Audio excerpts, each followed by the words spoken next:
할렐루야. 오늘도 성령의 충만한 역사, 하늘의 기적과 같은 역사들이 여러분의 삶 가운데 가득하게 간절히 축복합니다. 사도행전을 묵상하고 있습니다.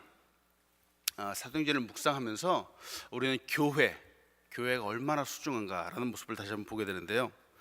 초대교회의 모습이 지금 등장을 하는 거예요. 교회가 부흥하고 있습니다. 발전하고 있습니다. 근데 교회가 이렇게 크게 부흥하고 발전하는데 또한 이 교회의 부흥을 아주 싫어하는 그런 존재가 있죠. 바로 사단이죠. 사단의 방해하는 모습도 보게 됩니다. 사도행전을 묵상하면서 말이죠. 또 성경의 여러 곳곳을 묵상하면서 저는 교회는 정말 이 시대의 소망이다, 희망이다 라고 하는 모습을 다시 한번 보게 됩니다. 2000년 전에 교회가 이 땅 가운데 세워질 때 말이죠. 세울 때 그 당시의 모습도 그렇고 2018년이 되는 지금 우리의 모습도 그렇고 이 시대의 소망, 희망은 오직 교회밖에 없다라는 생각을 저는 단호하게 여러분 앞에 말할 수가 있습니다.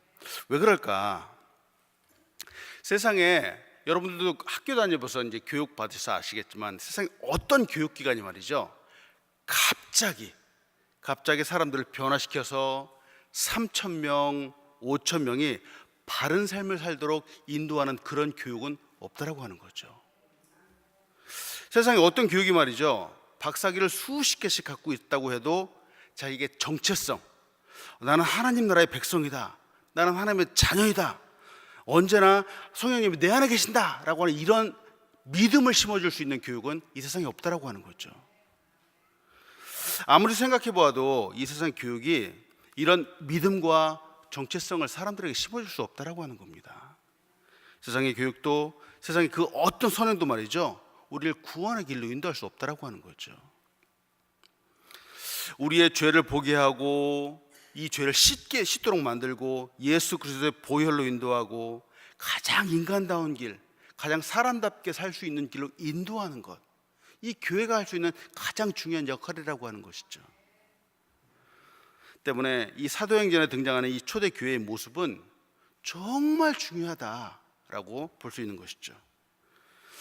그 교회의 시작부터 하여 오늘날까지 또 앞으로도 영원토록 이 하나님의 교회는 말이죠, 소망이다라고 하는 사실을 여러분 믿으시기 바랍니다. 정말 그렇습니다. 사도행전 12장을 묵상하면서 말이죠, 우리 또한 기적과 같이 역사하시는 하나님의 섭리를 알게 됩니다. 베드로가 지금 복음 때문에 감옥에 잡혀 있습니다. 지금까지 베드로는 모두 3번이나 잡혔습니다. 갇히게 되었습니다. 베드로가 이 세상적인 죄를 지어서 감옥에 갇힌다 그러면은 뭐 죄값을 치르기 위해서 당연히 잡힌다 이렇게 생각할 수 있겠는데 말이죠. 그런데 베드로가 한 일이라고는 우리가 보았던 것처럼 복음을 전하는 일밖에 없었습니다. 사람들은 바른 길로 인도하는 것밖에 없었죠. 베드로만 그런 것이 아니라 다른 사도들과 함께 또 함께 있는 모든 제자들이 다 똑같이 그렇게 행동을 했죠. 그런데 이 베드로가 지금 옥에 갇혀 있다라고 성경은 말하죠. 오늘 본문을 통해서 같이 나누고 싶은 것은 하나님은 우리 기도에 응답하시는 분이라는 것이죠. 하나님은 기도에 응답하십니다. 반드시 응답하시는 분이라는 이 사실을 여러분 믿으시기 바랍니다. 어제의 본 말씀인 이 12절을 보면 말이죠, 베드로가 옥에 잡혀 있다가 천사의 도움으로 기적과 같이 풀려나는 그런 놀라운 이 거짓말과 같은 그런 장면들이 연출이 되죠. 그리고 이제 베드로가 나와서 베드로가 간 곳은 마가라고 하는 요한의 어머니 마리아의 집으로 갔다는 것이죠. 여기서 마가 요한은 바울과 바나바의 보조자입니다. 또 마가복음의 저자로 알려진 사람인데요. 마가라고 하는 이 이름은 로마식 이름이고요, 요한이라고 하는 이 이름은 유대식 이름입니다. 여기서 등장하는 이 마가 요한은 바울이 1차 선교 여행 때 같이 동행했던 사람이고, 또 2차 선교 여행 때는 이 바울과 갈등이 생겨서 떨어졌던 사람이죠. 그가 이 마가 요한의 어머니 집에 사람들이 모여 있었는데 그들이 지금 하고 있는 일이 있었다라고 하는 거죠. 이 어머니 집에 모여 있는 많은 사람들이 지금 기도하고 있었다라고 하는 거예요. 누구를 향해서? 바로 베드로를 향해서 기도하고 있었다라고 하는 거죠. 이 베드로가 기적처럼 목에서 풀려났을 때 그는 나중에 이게 꿈이 아니구나, 이게 환상이 아니구나 알게 되었고요. 그리고 나서 바로 찾아간 것이 바로 이곳이었습니다. 어머니의 집이었죠. 마리아의 집이었습니다. 그 집에 도착한 베드로는 계속 문을 두드리죠. 그런데 사람들은 이때까지도 아직 계속 기도하고 있었습니다. 오늘 본 말씀인 사도행전 12장 13절로 16절은 이렇게 말하죠.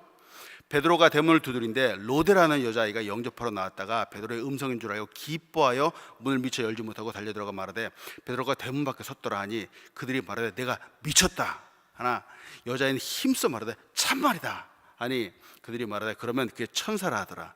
베드로가 문 두들기 그치지 아니하니 그들이 문을 열어 베드로를 보고 놀라는지라.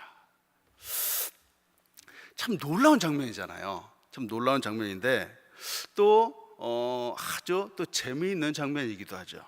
왜냐하면 사람들이 이 정말 열심히 기도했죠. 베드로를 향해서 열심히 기도했는데 말이죠, 이 기도의 대상이 베드로를 보고 정말 자기 앞에 있는데 이 사실을 믿지 못하는 거예요. 그 대상을 위해서 정말 열심히 기도를 했는데 그 대상이 정말 눈앞에 딱 있는데 이걸 믿을 수가 없는 거예요. 베드로를 위해서 기도하면서 그 기도에 응답되어서 사람이 살아났다라고 하는 이 사실을 깨닫지 못하고 있는 것이죠. 사람들이 로데라고 하는 이 여자의 말을 들으면서 로데한테 미쳤다라고 이렇게 말한다는 거죠. 그래도 진짜 왔다라고 하니까 그러면은 그의 천사가 왔겠구나 이렇게 얘기했다는 거죠. 왜 그랬을까? 한번 생각해 봅니다. 사람들이 지금 모여서 기도했습니다. 베드로를 향해서 기도했다는 것은 분명한 사실이죠. 그런데 기도하지만 사람들은 베드로가 이제 죽은 것이나 다름이 없다라고 생각했을지 모른다는 거죠. 왜냐하면 다음 날이면은 죽는다는 것이 기정사실로 되어 있었기 때문입니다. 왜 이렇게 사람들이 생각했을까? 바로 이전에 사도 야고보가 바로 비슷한 상황에서 죽었기 때문입니다. 순교했기 때문이죠. 12장 2절에도 나오지만 야고보는 역시 헤롯한테 잡혔습니다. 헤롯한테 잡혔는데 헤롯에서 칼로 죽임을 당했습니다. 순교한 거죠. 야고보를 죽인 바로 그 헤롯이 지금 베드로를 역시 붙잡고 있는 거죠. 더군다나 이 감옥에서 베드로를 지키는데 이 베드로를 두 명의 군인 사이에서 자게 하고요, 또 파수꾼을 세우는데 1차, 2차 파수꾼들을 쭉 세운 거예요. 이런 철통 같은 감옥에서 말이죠, 인간적인 생각으로 이 베드로가 살아날 가능성은 단 1%도 없다라고 생각하는 거예요. 그런데 지금 사람들은 모여서 기도하고 있습니다. 베드로를 위해서 기도한 것이 분명하죠. 여기서 나누고 싶은 것은 하나님께서 지금 이 기도에 응답하고 계시다라고 하는 것인데요, 물론 여기서 기도의 내용, 물론 베드로를 위해서 기도했겠지만 이 기도의 내용이 구체적으로 나와 있지는 않아요. 그렇지만 하나님께서 기뻐하시고 응답하시는 기도가 있다라고 하는 겁니다. 그 기도는 어떤 기도일까? 첫 번째로 눈에 들어오는 것은 말이죠, 이들이 기도하는 모습이었다라고 하는 거예요. 모습. 그들은 지금 기도하는데 언제 기도했는가라는 겁니다. 바로 위기 순간, 고난의 순간에 기도하고 있다라고 하는 겁니다. 지금 아까도 말씀드렸다시피 지금 교회가 처음 생길 때잖아요. 교회라는 것이 이 사람들 사이에 아직 무엇인지 그 개념도 잘 잡히지 않았던 그런 때인데, 이제 막 시작하는 때인데 지금 이들 앞에 헤롯과 같은 사람들이 등장을 해서 사람들을 막 잡아가는 그런 어려움들이 교회 앞에 닥치고 있다라고 하는 거예요. 복음을 전하는 사람들이 잡혀가고 때로는 죽임을 당하기도 하고 고통과 위협을 받고 있는 그런 상황들이 지금 얘들 앞에 다가왔다는 거죠. 사람들은 누구나 이런 위협과 이 고난과 고통 앞에 있면은 뿔뿔이 흩어질 수 있는 겁니다. 이게 사람의 원래 본질이죠. 그런데 놀랍게도 지금 초대 교회는 그렇게 하지 않았다라고 하는 거죠. 이들은 고난 앞에서 지금 기도를 하고 있다라고 하는 겁니다. 사람들은 고난과 어려움이 오면 어떤 반응을 보이는가? 잘 기도하지 않죠. 대신 무엇을 하죠? 고난이 오고 어려움이 오면은 걱정하고 염려한다라고 하는 겁니다. 좀 더 심해지면 말이죠, 오히려 비난을 하게 되고 분열하게 된다는 거예요.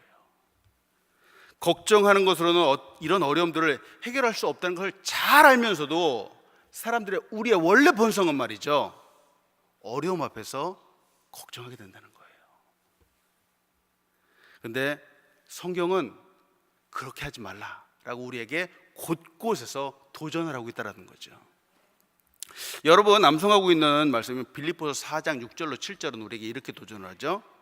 아무것도 염려하지 말고 다만 모든 일에 기도와 간구로 너희 구할 것을 감사함으로 하나님께 아뢰라.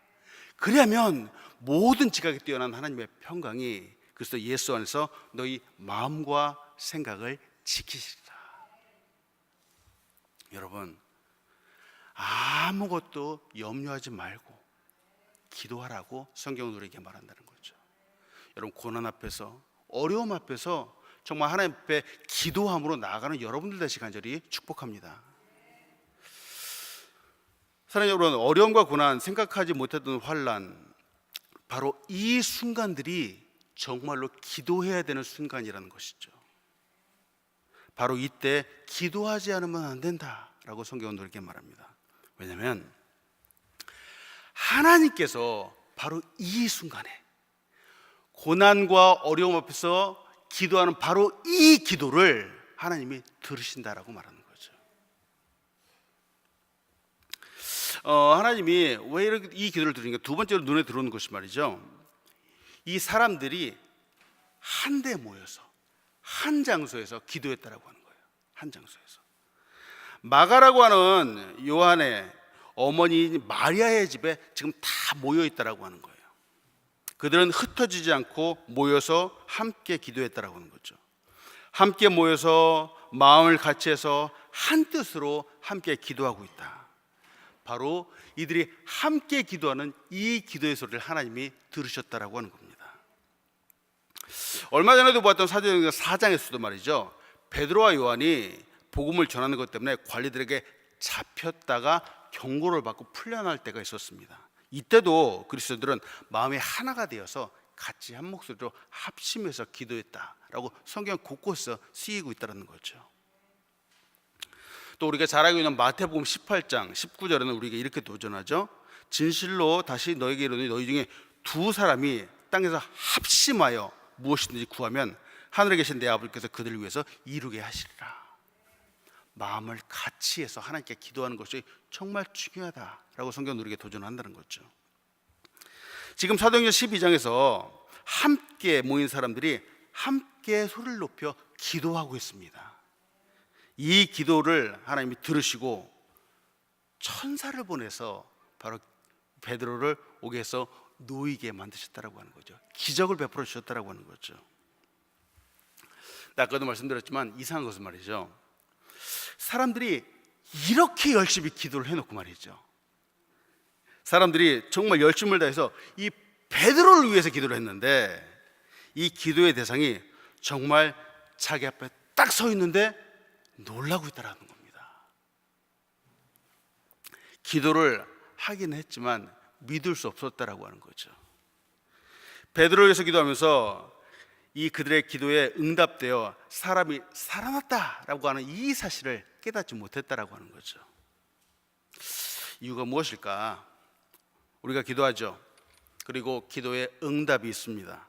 그런데 이 기도의 응답이 우리의 생각과 예상과 전혀 다를 수도 있다라고 하는 겁니다. 이게 하나님 응답하시는 방법 중에 하나인데요, 지금 함께 모여서 기도하는 사람들이 지금 당장 문 앞에서 문을 두드리는 베드로를 보게 해달라고 기도한 것은 아니겠죠. 그런데 전혀 예상 밖으로 베드로가 지금 문 밖에서 지금 문을 두드리고 있습니다. 여러분, 우리가 기도하면 바로 하나님이 움직이신다는 사실을 믿으시기 바랍니다. 그렇죠. 그렇습니다. 사람들이 이 기도의 응답에 지금 놀라고 있는 이유는 기도할 때 그 결과가 말이죠, 사람의 생각으로 할 수 없는 기적과 같은 일들이 일어나고 있기 때문에 지금 놀라고 있다는 겁니다. 이 기적이 나타나는 이유는 바로 하나님이 직접 움직이시기 때문에 그렇다는 거죠. 여러분 들어보시죠. 기도할 때 하나님이 일하신다라고 하는 겁니다. 기도에 대한 명언 중에 아주 유명한 명언이 바로 이것이죠. 사람이 일하면 사람이 일할 뿐이지만 사람이 기도하면 하나님께서 일하신다라는 겁니다. 다시 한번 불러드릴게요. 여러분 적으셔도 좋을 것 같아요. 사람이 일하면 사람이 일할 뿐이지만 사람이 기도하면 하나님께서 일하신다. 우리가 아무리 열심히 해서 일을 하면은 정말 우리가 일하는 거지만 우리가 하나님 앞에 무릎 꿇고 기도하면은 하나님께서 일을 하신다라고 하는 거죠. 이와 같은 명언을 뒷받침하는 것들이 또 요한복음 14장 13절도 말하죠. 너희가 내 이름으로 무엇을 구하면 내가 행하리니 하고 성경은 이렇게 말하고 있는 것이죠. 기도가 강력하고 기적을 일으키는 이유는 바로 전능하신 하나님께 간구하기 때문에 그렇습니다. 우리가 하나님께 기도할 때 하나님께서 기적을 일으켜 주시는 거죠. 능력 많으시고 불가능이 없으신 하나님께 기도할 때 바로 하나님께서 들으신다라고 하는 겁니다. 들으시고 움직이시는 거죠. 또 한 가지는 하나님의 아들의 이름 예수 그리스도의 이름으로 기도할 때 그 기도는 말이죠, 그 일은 말이죠, 더 이상 내 일이 아닌 하나님의 일이 되기 때문에 그렇다는 것이죠. 사랑하는 여러분, 2000년 전에 초대교회에서 기도할 때 옥의 문을 여시고 베드로를 꺼내주시고 오게 하신 하나님, 이 하나님께서 오늘날 우리의 기도도 들으시고 응답하신다는 사실을 믿으시기 바랍니다. 그렇습니다. 하나님은 오늘날 우리의 기도도 들으시고 응답하시는 하나님이십니다. 그런데 말씀드렸다시피 그 응답이 꼭 나의 기도, 내 생각과 다를 수도 있다는 사실이죠. 하나님의 방법, 하나님의 차원은 우리의 생각보다 한 차원, 아니 10차원 더 높은 놀라운 기적과 같은 방법이라는 것이죠. 때문에 기도할 때 중요한 것은 기대하는 것입니다. 하나님이 응답해 주시고 하나님의 방법으로 이끌어 주신다라는 믿음을 가지고 기도하는 것이 중요하다는 것이죠. 여러분 흔들리지 말고 계속 기도하여서 하나님이 주시는 기적을 경험하시는 여러분들 되시길 간절히 축복합니다. 아멘. 두 번째로 같이 나누고 싶은 것은 우리 하나님은 때로는 은밀하게 역사하시는 분이라는 거죠. 하나님이 역사를 일으켜 주시는데 때로는 아주 은밀하게 역사를 하시기도 하죠. 그런데 때로는 폭풍과 같이 놀랍게 기적과 같이 역사하시는 하나님이라는 것이죠. 이것이 무슨 뜻일까? 사도행전 12장 18절로 19절은 우리에게 이렇게 말합니다. 날이 새매 군인들은 베드로가 어떻게 되었는지 알지 못하여 적지 않게 소동하니 헤롯이 그를 찾아도 보지 못하며 파수꾼들을 신문하고 죽이라 명하니라. 헤롯이 유대를 떠나 가이사랴로 내려가서 머무니라. 베드로가 천사의 손에 이끌려서 옥문 밖으로 나오는 동안 말이죠, 그 안에 있었던 베드로와 함께 있었던 그쪽에 있던 사람들은 아무것도 몰랐습니다. 함께 베드로와 자던 군인들도 베드로가 일어나는 것을 몰랐고요, 옥을 지키던 파수꾼들도 몰랐습니다. 베드로의 손에 묶여있던 쇠사슬이 풀어지는 이 소리도 듣지 못했고요, 이것도 보지 못했고요, 동시에 이 나가다가 시내로 통한 철문이 있었는데 철문이 척척 하고 열리는 이 소리도 전혀 듣지 못했습니다. 아무도 하나님의 이 기적의 역사를 알지도 못하고 보지도 못하고 듣지도 못했다라고 하는 거예요. 어떻게 이런 일들이 일어날 수 있을까? 그런데 이쪽에서 말이죠, 그리스도인들에게는 어떤가라는 거예요. 베드로가 가서 문을 두드리는 거죠. 문을 두드리는 이 소리를 로데라고 하는 여자아이가 들었다라고 하는 거예요. 그리고 함께 기도하던 모든 사람들이 이 베드로의 모습을 다 보고 놀랐다라고 하는 거죠. 왜 저쪽에서는 이 보지도 못하고 듣지도 못했는데 이쪽에서는 모두가 다 보고 놀랐는가라는 거죠. 하나님의 역사심이 바로 이와 같을 수 있다라고 하는 겁니다. 세상을 향하여서는 때로는 아무도 모르게 은밀하게 일하시는 하나님이시지만 바로 하나님의 자녀들, 그리스도인들을 향해서는 폭풍과 같이 이 역사를 나타내시고 보여주시는 하나님이라는 사실을 믿으시기 바랍니다. 그렇습니다. 세상은 하나님을 알지도 못하고 보지도 못하는 것이죠. 그러나 우리는 그 역사를 잘 알고 믿음으로 준비할 수 있도록 하나님께서 역사하신다라고 하는 거죠. 저는 이 베드로가 아무도 모르게 옥문을 나오는 이 모습을 보면서 문득 생각나는 부분이 있었습니다. 이 부분을 묵상하면서 말이죠. 베드로가 아무도 모르게 여기서 나오는 모습을 보면서 하나님의 역사심, 섭리하심이라는 이 부분을 생각을 하면서 예수님이 이 땅 가운데 다시 오실 때, 예수님이 재림하실 때 말이죠, 바로 이와 같은 모습이 아닐까라는 생각이 문득 드는 거죠. 왜냐하면 그날과 그때는 아무도 모른다라고 성경은 기록하고 있기 때문에 그렇습니다. 여러분 성경에 있으면 한번 좀 펴보면 좋겠습니다. 마태복음 24장을 한번 좀 펴보면 좋겠습니다. 마태복음 24장 30절에서부터 36절은 우리에게 이렇게 말하죠. 제가 읽어드릴게요. 30절에 그때에 인자의 징조가 하늘에서 보이겠고 그때 땅의 모든 족속이 통곡하며 그들이 인자가 구름을 타고 능력과 큰 영광으로 오는 것을 보리라. 그가 큰 나팔 소리와 함께 천사들을 보내니 그들이 그가 택하신 자들을 하늘 이 끝에서 저 끝까지 사방에서 모으리라. 32절 무화과 나무의 비유를 배우라. 그 가지가 연하여지고 잎사귀를 내면 여름이 가까운 줄 아나니. 33절 이와 같이 너희도 이 모든 일을 보거든 인자가 가까이 곧 문 앞에 이른 줄 알라. 34절 내가 진실로 너에게 말하는 이 세대가 지나가기 전에 이 일이 다 이루리라. 35절 천지는 없어질지언정 내 말은 없어지지 아니하리라. 36절 그러나 그 날과 그때는 아무도 모르나니 하늘의 천사들도 아들도 모르고 오직 아버지만 아시느니라. 보세요. 하나님의 역사하심을 이 세상의 사람들은 아무도 알 수 없다라고 성경은 말하고 있죠. 그들은 볼 수도 들을 수도 없다라는 거죠. 눈이 있지만 볼 수 없고요, 귀가 있지만 듣지 못한다는 거죠. 그러나 이 마태복음에서 말하는 건 우리 그리스도인들은 징조를 보면서 충분히 알 수 있고 준비할 수 있다라고 하는 겁니다. 하나님께서 바로 그것을 우리 하나님의 백성들에게 알게 하신다라고 하는 거죠. 말씀을 통해서 우리에게 주시고 바로 성령님을 통해서 알게 하시고 믿음을 통해서 준비하게 하신다라고 하는 거죠. 하나님은 이 세상의 지식과 지혜로 알 수 없도록 때로는 은밀하게 역사하시는 분이죠. 그러나 그의 백성들은 모든 것을 알게 하시고 보이시고 준비하게 하시는 분이라는 것을 믿으시기 바랍니다.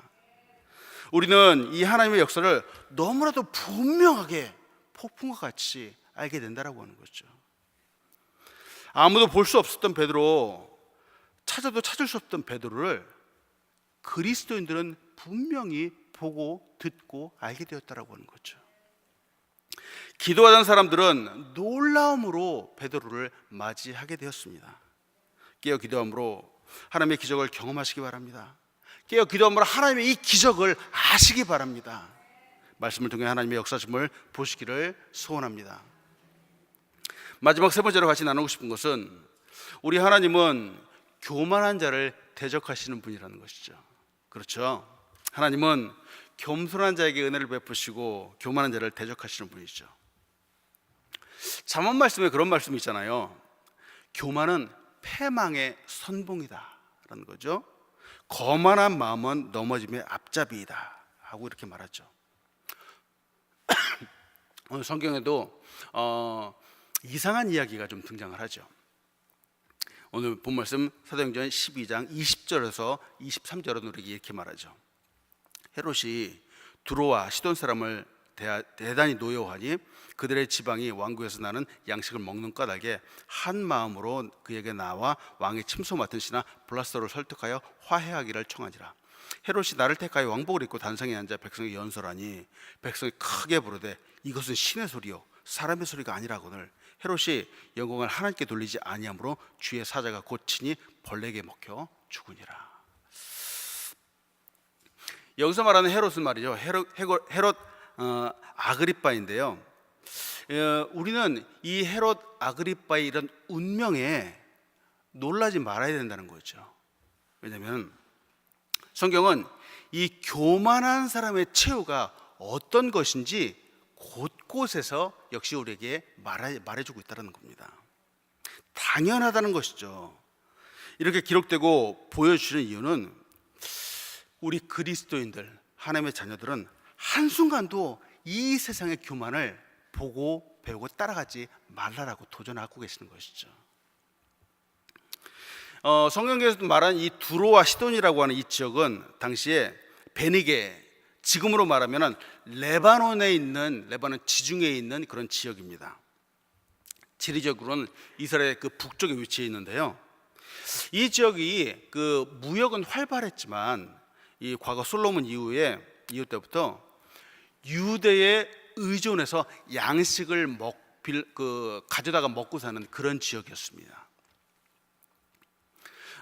그때서부터 계속 양식을 가져다 먹고 살았는데 지금 이제 헤롯 이 시대에 와서 돌연 헤롯이 이 두 지역의 양식 공급을 중단하게 되는 것이죠.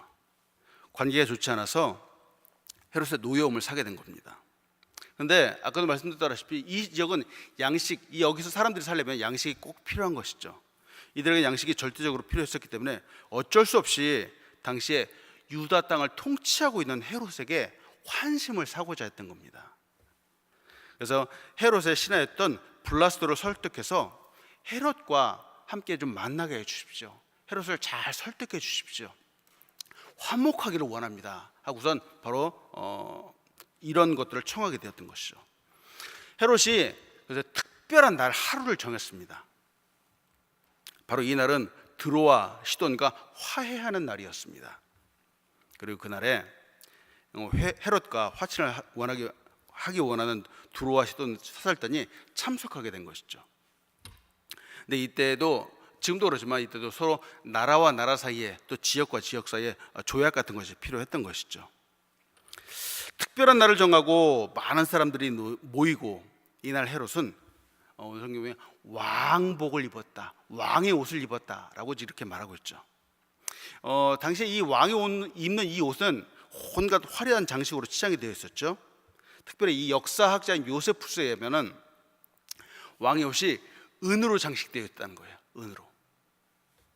때문에 많은 사람들이 모였지만 이 은으로 장식되게 반짝반짝 빛나기 때문에 이 왕 가까이 있는 사람들은 눈이 부셔서 왕을 쳐다볼 수도 없었고, 또 멀리 있는 사람들은 이 반짝반짝했기 때문에 왕이 누군가를 멀리서 쉽게 알아볼 수 있었다라고 하는 거죠. 근데 이 헤롯의 태도를 한번 보세요. 왕의 옷을 딱 입고 나갔는데 이 많은 사람들 앞에서 일어나지도 않고 앉아 있었다라고 하는 거예요. 앉은 채로 사람들한테 쭉 말했다라고 하는 거죠. 근데 이 모인 사람들, 백성들은 그의 연설을 딱 들었습니다. 듣고 나서 칭송을 하는 거죠. 이야, 이것은 사람의 소리가 아니다, 이것은 하나님의 소리다 라고 막 칭송을 하기 시작했습니다. 근데 중요한 거는 바로 이때 헤롯이 이 사실을 부인하지 않았다라고 하는 거예요. 군중이 자신을 지켜 세우는 함성을 듣고는 매우 만족해했다라고 하는 거예요. 만족해하고 마치 정말 신이라도 되었던 것처럼 이 마음속에 교만한 마음을 품었다라고 하는 거예요. 그럼 뭐 내가 누군데 뭐 이 정도 소리 하면 뭐 사람들이 뻑 가지, 뭐 이렇게 생각했다는 거죠. 여러분 들어보셨잖아요. 왕자병. 이 공주병 다음과 무서운 병이 왕자병인데, 왕자 심각한 왕자병에 걸려 있는 사람 있죠. 구제불능이죠. 바로 이 모습을 하나님 보신 거죠. 이 마음을 하나님이 아신 거죠. 이에 주의 사자가 쳤다, 천사가 그를 쳤다라고 성경 기록하고 있습니다. 벌레가 그를 먹었다. 무슨 벌레인지는 모르지만 이제 이 벌레로 말미암아서 그가 죽게 되었다라는 것이죠. 여기서 생각해 보는 것은 이런 말을 들었을 때 헤롯과 같이 스스로 교만하게 생각하는 사람이 있는 반면 스스로를 낮추고 겸손하게 하는 사람이 있다라고 하는 겁니다. 성경은 우리에게 무엇을 말하고 있는가? 나중에도 묵상하겠지만 바로 14장에 그 좋은 예가 등장을 한다는 거죠. 바로 바울과 바나바의 예입니다. 이 바울과 바나바가 루스드라라고 하는 지역에 갔었습니다. 여기에도 역시 복음을 전하기 위해서 갔는데 안진뱅이가 있었어요. 근데 이들이 안진뱅이를 일으키는 기적을 행했습니다. 안진뱅이가 일어날 때 그 주변에 모였던 많은 사람들이 이 광경을 본 거예요. 그리고 이 바나바와 바울을 향해서 사람들이 신이 사람의 형상으로 내려왔다라고 이들을 칭송을 하기 시작합니다. 그래서 이 바나바를 스스라고 부르고요, 이 바울을 허메라고 불렀습니다. 이 스스는 제우스라고 하는 뜻이고 허메는 헤르메스라고 하는 뜻입니다. 이 주변의 사람들이, 신들이 이 사람의 모습을 입고 내려왔다고 난리가 난 겁니다. 나중에 보겠지만 이런 상황에서 지금 이 바나바와 바울이 한 행동이 있다라고 하는 거예요. 그들은 일단 첫 번째로 옷을 찢었습니다. 옷을 찢고 사람들 앞에 말하는 거예요. 우리도 너희와 성정이 같은 사람이다 라고 자기 자신을 낮췄다라고 하는 거예요. 그리고 사람들한테 얘기하는 것이, 우리가 이렇게 하는 것은 너희가 우리가 아닌 하나님께로 오게 하기 위한 우리가 행동하는 것이다 라고 이 모든 영광을 하나님께로 돌렸다라고 하는 겁니다. 하나님의 이름을 높이는 것이죠. 같이 나누고 싶은 것은, 하나님께서 보세요, 지금 헤롯과 같은 사람, 이 다른 사람도 그렇지만 사람들에게 권력과 힘을 주시기도 합니다. 로마서에도 그러잖아요. 하나님이 주시는 권력 앞에 복종하라라고 하는 것이죠. 때문에 사람들은 이 권세와 질서에 따라 순종해야 되는데, 중요한 것은 권세와 권력을 가진 자의 태도가 정말 중요하다고 하는 겁니다. 권세는 힘이잖아요. 힘을 가진 사람은 힘이 없는 사람에게 때때로 명령을 하게 되죠. 이것이 일반적인 거죠. 돈과 물질을 많이 가진 사람이 요새 말로 이제 갑질을 한다라고 하는 것이 나타나는 건데, 근데 우리가 잘 알고 있는 것처럼 하나님께서 이렇게 힘을 주시고 권세를 주신 진짜 이유가 무엇일까 한번 생각해 봐야 된다는 거죠. 물질을 주시고 여러 가지 권세를 주신 진짜 이유가 무엇인지 정말 힘이 있는 사람은 생각해 봐야 된다는 겁니다. 왜 누구는 가난하고 힘도 없는데 왜 나에게는 이렇게 부를 주시고 힘과 권력을 주셨을까 생각해 봐야 된다는 거죠. 그리고 교만하지 말아야 된다는 겁니다. 하나님이 어떠한 사람들에게 특별한 풍요를 주시고 또 힘을 주시고 권세를 주신 이유는 바로 연약한 사람을 돕고 섬기라고 주신 바로 섬김의 특권이 있다라고 하는 겁니다. 그들에게 도움이 필요하기 때문에 도울 힘과 능력 있는 내가 도와주기 원하셔서 하나님이 특별히 주셨다라고 하는 거죠. 근데 사람들이 바로 이 사실을 모르는 거죠. 많은 가진 사람들이, 힘 있는 사람들이 바로 이 부분을 보지 못하고 교만한 마음을 갖는다라고 하는 거죠. 헤롯은 당시에 정말 어려움에 쌓인 유다 사람들을 긍휼의 눈으로 돌볼 수 있었어야 되는 거죠. 힘 없는 사람들을 도와주어야 했습니다. 그러면 역사에 정말 칭찬받고 길이 남는 사람이 될 수도 있었을 것입니다. 그런데 그는 교만함으로 생을 마감하고 있다는 것이죠. 그런 높은 자리에 있으면서 이를 깨닫지 못하고 있다는 것이죠.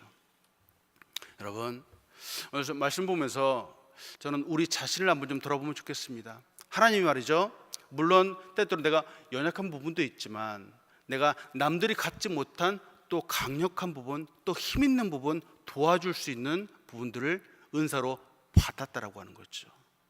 하나님이 내게 이런 것들을 은사로 주신 이유가 무엇일까? 바로 내 옆에 정말 필요한 분들에게 섬기라고, 그들을 도와주라고 하나님께서 내게 은사를 주셨다라고 하는 것이죠.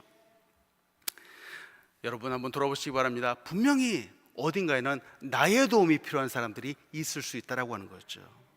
사람들 향해서 관대함을 보여주는 것이 필요하다라고 하는 겁니다.